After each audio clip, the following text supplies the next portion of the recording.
Mes très chers compatriotes, aujourd'hui, le 30 juin 2020, notre pays célèbre le 60e anniversaire de son accession à la souveraineté nationale et internationale, tout en rendant hommage aux sacrifices consentis par nos pères fondateurs pour défendre le droit de la nation congolaise à vivre dans la dignité. Je vous invite cependant à faire avec moi ces constats révoltants, celui de la trahison de l'indépendance nationale.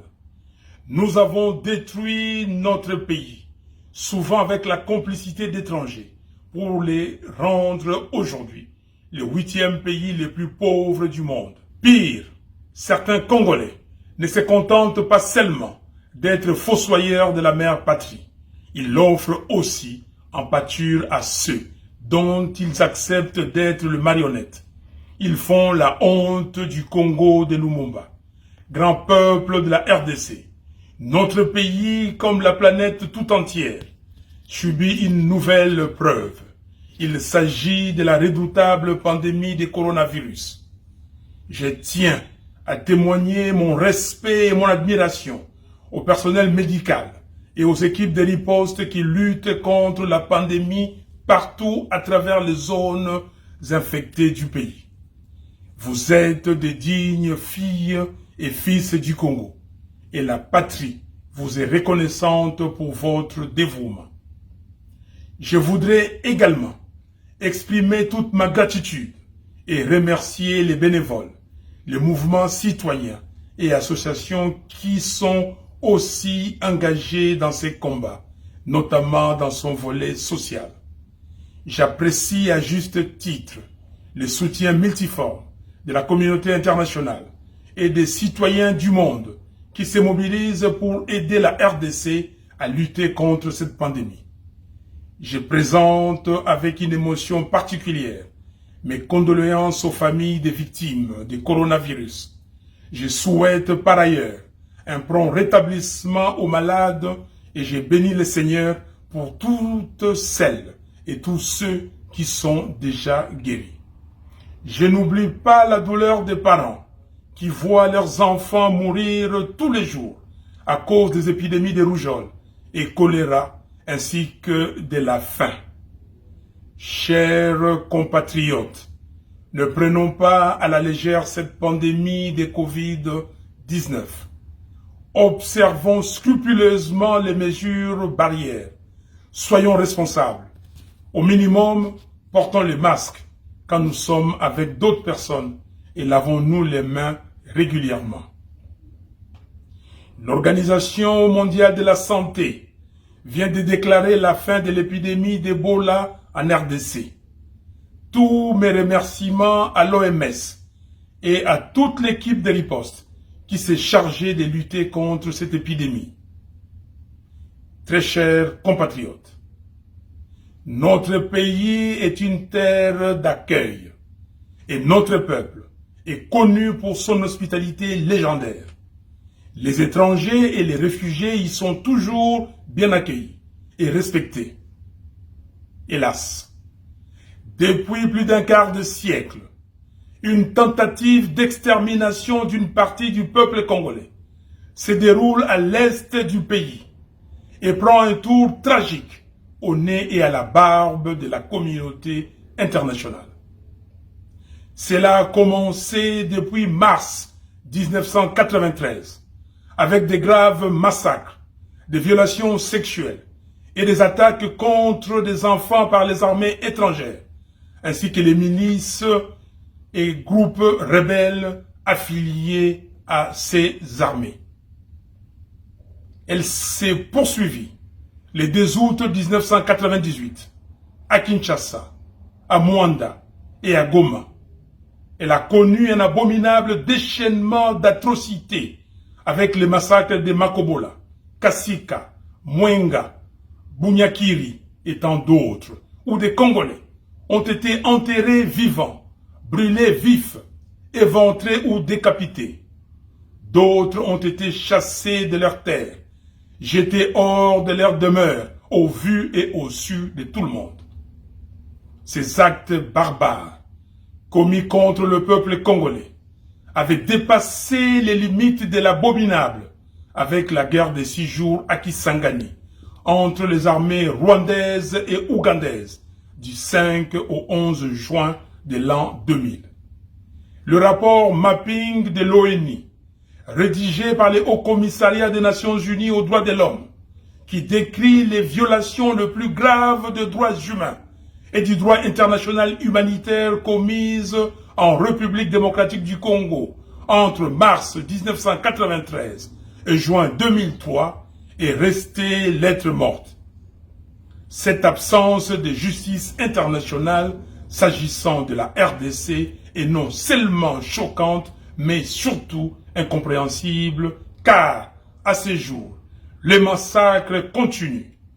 Les incendies des villages, les viols, les tueries à la machette se poursuivent, et les déportations massives transforment le route du Grand Kivu, de l'Ituri et du Haut-Katanga en chemin de la mort et de la terreur. Sans oublier les massacres de Bundu-Dia-Congo, dans le Congo central, de Kamwena-Sapu dans les Kasaï, des Enyélé dans l'Équateur, des Yumbi dans le Maïndombe, j'en passe. Toutes ces tueries démontrent clairement que le but poursuivi est d'imposer au peuple congolais l'affolement et la terreur, de vider les villages de leur population autochtone pour ainsi occuper les terres congolaises abandonnées. Comme peuple, nous devons vaillamment lutter contre cela. De 1993 à aujourd'hui, on parle de 6 millions, 8 millions et même de 10 millions de Congolais qui ont péri par le simple fait qu'ils sont filles et fils d'une terre riche que certains de nos voisins, soutenus par certaines forces extérieures, tiennent à occuper coûte que coûte.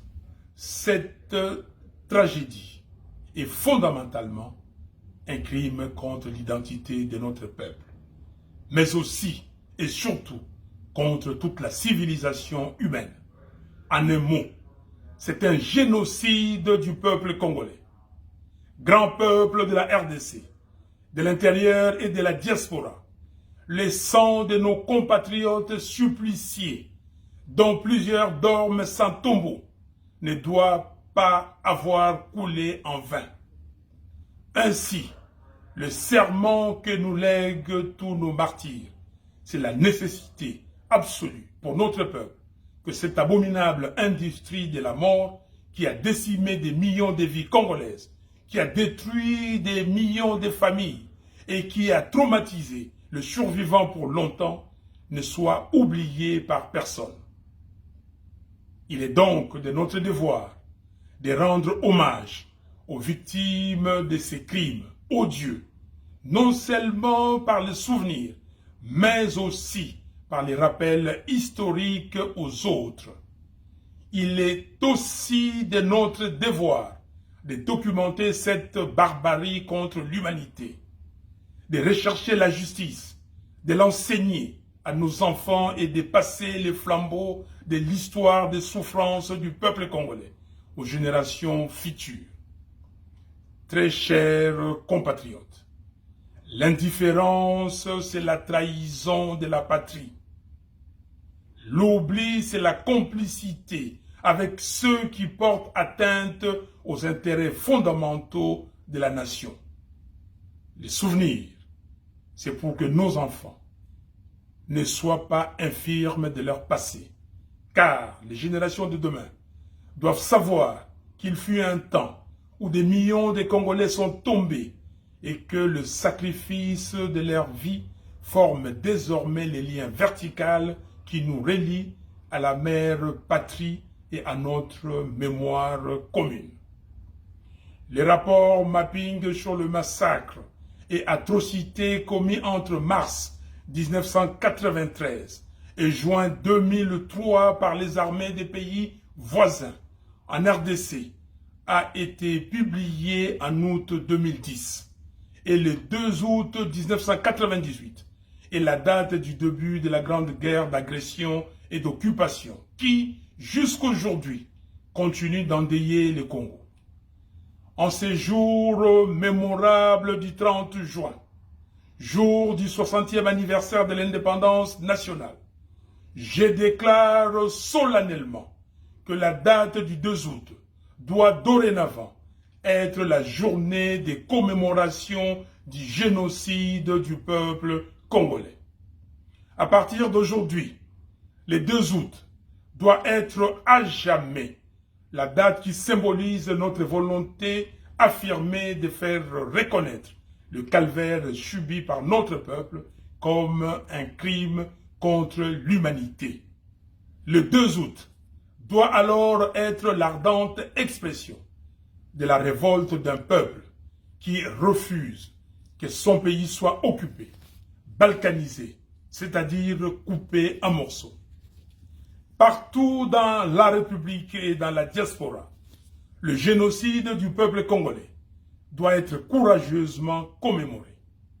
Alors, dès le 2 août de cette année 2020, sortons les rameaux du deuil, pleurons nos martyrs et disons au monde: assez d'indifférence vis-à-vis du supplice du peuple congolais. Assez de négation de la tragédie du peuple congolais. Très chers compatriotes, aujourd'hui, le Congo de Lumumba souffre. Le Congo de Kasavubu est saigné à blanc. Le Congo de Manoula est à genoux. Nous sommes humiliés. Le pays va tellement mal que ce 60e anniversaire doit susciter une interrogation importante dans le chef de chaque Congolais et de chaque Congolaise. À savoir, pourquoi laissons-nous notre pays être détruit ou à la merci des autres? En effet, après les épisodes ahurissants de mauvaise gestion, de bradage du patrimoine minier, pétrolier, forestier, de volatilisation des recettes publiques, de privatisation du patrimoine foncier et de l'accaparement de certains biens de l'État par les profiteurs du régime de M. Kabila, voilà que, en bons élèves, leurs complices dans les hold-up électoraux de décembre 2018 nous présentent dans la continuité un feuilleton nauséabond sur le montage d'un plan de détournement massif des deniers publics, baptisé Programme d'urgence de 100 jours. Œuvre d'un pouvoir issu du deal de la honte, en définitive de la trahison et de l'indignité. Les conséquences dramatiques de l'opprobre y rattaché viennent accroître la souffrance du peuple à travers la banalisation du pillage et du détournement des fonds publics, la corruption généralisée, la systématisation du tribalisme et du népotisme, la transformation en faits divers des tueries et des massacres des Congolais par des gangs armés étrangers qui écument l'est de notre pays. L'insécurité généralisée et persistante sur toute l'étendue de la République. L'occupation sans crainte de dénonciation ni de représailles d'une partie du territoire national par des milices et des armées étrangères. La création sournoise d'un État autonome au Tanganyika avec le déploiement ostentatoire d'une armée privée. Autant le feuilleton du programme de 100 jours n'a pas encore livré tous ses secrets au regard des révélations et accusations graves faites lors du procès et pour lesquelles M. Félix Tshisekedi devrait au minimum répondre politiquement. Autant j'exige que toute la lumière soit faite sur l'affaire des 15 millions de dollars des pétroliers, sur toutes les autres activités du programme des 100 jours, ainsi que sur les détournements des fonds opérés durant les 18 dernières années. Très chers compatriotes, ce 30 juin, j'appelle le peuple à briser les chaînes de la peur, de la soumission et de la résignation. Plus de lamentation, ni de supplications, comme les vaillants fils du pays Simon Kimbangu, Patrice Lumumba, Joseph Kasavubu et nos autres pères de l'indépendance, ainsi que nos martyrs du 4 janvier 1959, brisons les chaînes de l'humiliation et bravons le système inhumain et dégradant de l'occupation. Le désordre total, qui n'a pas de nom, que nous observons actuellement dans le pays, n'a qu'une seule source, l'absence de légitimité des institutions et de leurs animateurs, cause fondamentale des crises politiques récurrentes dans notre pays depuis 60 ans. Le monde entier voit comment le pays qui devait être le moteur du développement de l'Afrique tout entière est en train de sombrer. Voilà pourquoi il est temps que nous puissions intérioriser et nous approprier les impératifs de notre hymne national. Dressons nos fronts longtemps courbés. Nous bâtirons un pays plus beau qu'avant. Nous peuplerons ton sol et nous assurerons ta grandeur. Serment de liberté que nous léguons à notre prospérité pour toujours. Très chers compatriotes, en ce moment où nos sœurs et frères noirs américains scandent partout que la vie des Noirs compte et que le mouvement a gagné du terrain partout dans le monde, nous devons nous rappeler la signification de notre hymne national, Debout Congolais. Ainsi, je condamne et dénonce le racisme et la maltraitance des Noirs sous toutes ses formes à travers le monde. Je soutiens le mouvement Black Lives Matter et j'adhère à la dynamique d'effacement dans les lieux publics, partout dans le monde, de tous les symboles qui rappellent l'esclavage et la maltraitance des Noirs. Les statues doivent aller dans le musée et être montrées dans les livres d'histoire. C'est déjà un premier pas que le Conseil des droits de l'homme de l'ONU ait adopté à l'unanimité le 19 juin 2020 une résolution condamnant le racisme systémique et les violences policières. Dans le même ordre d'idées, je note avec satisfaction la résolution adoptée le même jour par le Parlement européen, proclamant que la vie des Noirs compte. Grand peuple de la RDC, j'avais 3 ans et demi au moment de l'indépendance. Tout au long des décennies 60 et 70, les Congolais croyaient vraiment que le lendemain serait meilleur dans leur pays. Hélas, je refuse que les jeunes d'aujourd'hui ne puissent bénéficier d'un environnement qui leur permette de rêver dans leur pays. Je refuse que ceux qui n'ont aucun leadership, aucun caractère, aucune moralité et qui n'ont aucune compétence pour résoudre le problème des Congolais soient à la tête de nos institutions. Je refuse qu'on continue à nous traiter comme des enfants et des affamés qui ont besoin de l'aumône. Je refuse que mon peuple continue à subir les humiliations, les agressions, les violences horribles et les tueries gratuites. Je refuse la balkanisation de mon pays et les pillages de nos ressources naturelles. Et je refuse d'être complice du sous-développement chronique de la RDC. En revanche, nous devons nous engager résolument à assurer la prospérité de notre peuple, avec le soutien de la communauté internationale, certes, mais surtout grâce à un leadership de transformation et responsable que les Congolais méritent.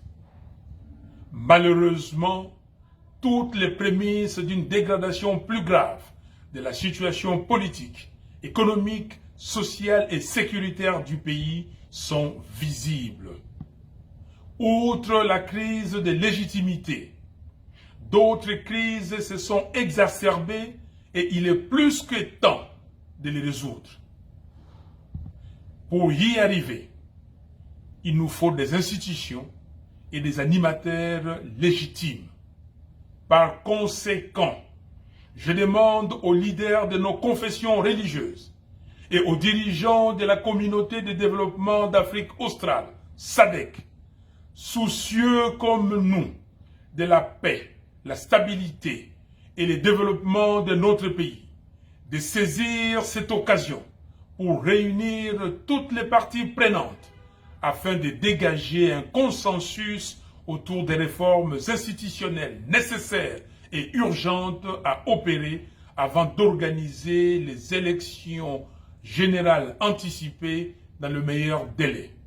Élections présidentielles, législatives nationales et provinciales, sénatoriales, ainsi que celles des gouverneurs et vice-gouverneurs des provinces. C'est l'unique solution pour sortir de cette crise afin d'assurer le bon fonctionnement des institutions. Je mets en garde tous ceux qui orchestrent des manœuvres sordides pour pérenniser le pouvoir honni par le peuple.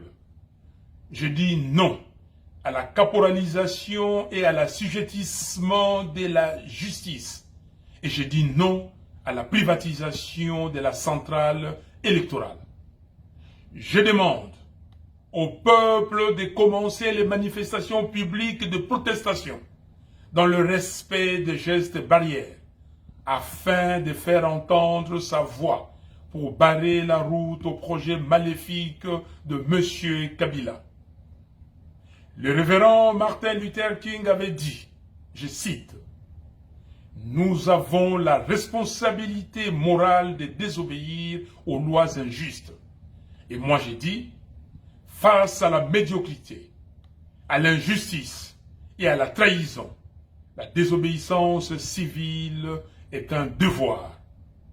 Très chers compatriotes, grand peuple de la RDC, la fermeture des frontières suite à la Covid-19 m'a retenu loin de vous pendant plus de 4 mois. Je rends grâce au Seigneur, ma puissante forteresse, de nous avoir gardés en vie. Je sais que l'heure est grave. Je sais que la situation est explosive et que le pays n'est pas gouverné. Je mesure surtout les degrés de vos frustrations. Je serai donc avec vous au pays très bientôt, de sorte qu'ensemble, nous puissions libérer le pays de nos ancêtres et l'engager définitivement sur le chemin de la paix, la stabilité, la dignité, le développement et la prospérité. Vive la République démocratique du Congo unie et indivisible. Que Dieu bénisse la RDC et son vaillant peuple. Je vous remercie.